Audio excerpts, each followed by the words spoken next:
9। ठीक, आपको हम पिछले वाले क्लास में पढ़ा चुके हैं कि पौधों के बारे में बता दिए, पौधे के डिफरेंट पार्ट्स के बारे में बता दिए।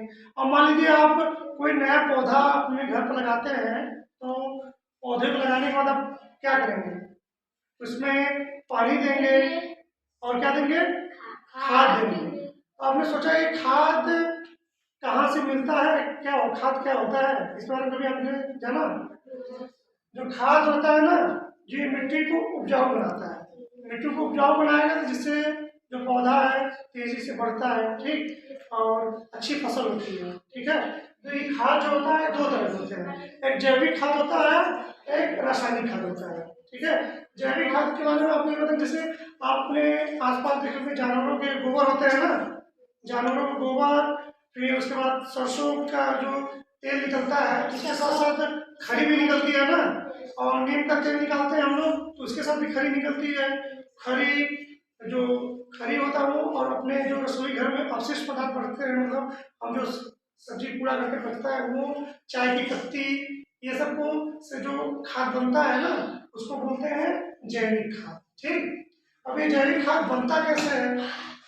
खाद बनाने के लिए सबसे पहले ना बड़ा सा लोग गड्ढा खनते हैं। ठीक, गड्ढा खनने के बाद जो कूड़ा करकट है ना, सब जितना बताया आपको अवशिष्ट पदार्थ, उसको उसमें डाल देते हैं और ऊपर से मिट्टी डाल देते हैं। और एक आध महीने के बाद, कुछ समय के बाद, जो मिट्टी से जो पूरा कचरा रहता है मिल के खाद बना देता है। ठीक है, उसी को क्या बोलते हैं?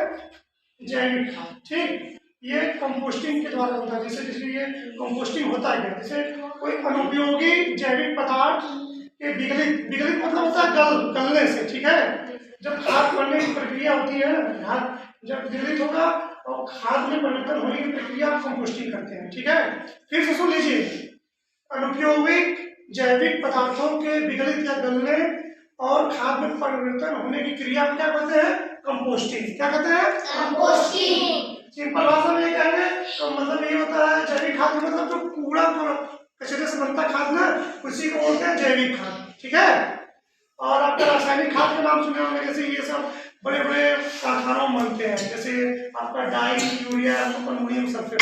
ठीक, ये सब खाद, जैसे जैविक खाद भी और रासायनिक खाद भी, हम दोनों का उपयोग करते हैं अपने खेतों में। ठीक है, अब ये तो हो गया खाद के बारे में, और हम आज पढ़ेंगे फूलों के उपयोग के बारे में। हमने आपको फूलों के बारे में बताया था ना कि फूल के 4 पार्ट्स होते हैं, इसके बारे में बताया था। ठीक है, आज हम पढ़ेंगे फूलों का उपयोग। हम फूलों का उपयोग अपने जीवन में कहाँ कहाँ करते हैं। ठीक है, पहला है इत्र बनाने में। इत्र मतलब समझते हैं, परफ्यूम सेंट बोलते हैं ना, जो हम मतलब सुगंधित रहता है, उसको अपने कपड़ों पे अपने मारते हैं, डियो, उसी को इत्र बोलते हैं। ठीक, और आपका इत्र का, जैसे हमारे उत्तर प्रदेश में एक जिला है कन्नौज, जिसे इत्र नगरी कहा जाता है, कन्नौज को। ठीक है, और ये खाने में भी उपयोग करते हैं फूलों का।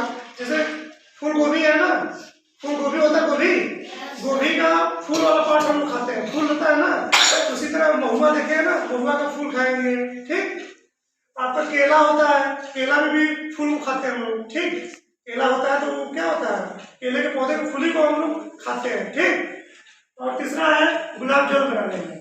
ठीक है, गुलाब जल बनाते हैं, जिससे गुलाब जल का बराबर मात्रा ले लो और ग्लिसरीन का बराबर मात्रा लेंगे और उसमें कुछ बूंदे नींबू का डाल देंगे ना, उसको एक शीशी में रख लीजिए, और इसका लोग सर्दियों में उपयोग करते हैं जब त्वचा फटेगा। ठीक, और तीसरा है फूलों का उपयोग हम सजावट में करते हैं ना, किसी घर शादी भी पड़ती है, कुछ पड़ता है तो हम सजावट करते हैं ना, और फूलों से माला भी बनती है। ठीक है, और फूलों से ना कई तरह की औषधि दवा भी बनती है। ठीक, और फूलों से ब्रह्मोली भी बनाते हैं। ये सब क्या हो गया? फूलों के उपयोग। ठीक, ये हो गया फूलों के उपयोग के बारे में। और ये बताइए, जैसे हम पेड़ पौधे या गमले में या कहीं लगाते हैं तो हम लोग उसकी निराई करते हैं ना, तो आप सोचिए निराई होता क्या, मालूम आपको? निराई जो होता है ना, जैसे कि आपके खेत में सूखे पत्ते हों, जंगली घास हो, तो उसको खुरपी देखे ना, खुरपी द्वारा उसको हम लोग बाहर निकाल देते हैं, और उसके बाहर निकालने देते हैं तो उसको क्या कहते हैं? निराई। और निराई से क्या लाभ होता है? कहते पौधों को, जो पौधे होते हैं ना, उनको पर्याप्त रूप से मतलब आपका सूर्य का प्रकाश मिलेगा, पानी मिलेगा, खाद मिलेगा, जिससे वो तेजी से उनका वृद्धि होता है। ठीक है, और तेजी से वृद्धि होगा तो तेजी से वो हमको फल भी देंगे। ठीक, ये फायदा होता है निराई का। ठीक है, और देखिए ये देखिए बताया आपको, गुलाब जल और ग्लिसरीन का बराबर मात्रा में लेंगे। ठीक, उसमें कुछ मतलब 1-2 बूंद नींबू का रस डालते हैं। ठीक, और उसको डालने के बाद उसको एक शीशी में रख लेते हैं लोग ना। शीशी में रखने के बाद जब ठंडी ठंडी पड़ रही है ना, लोगों का त्वचा फट रहा है ना, इसका लोग उपयोग करते हैं जिससे त्वचा नहीं फटती है। ठीक, थैंक यू।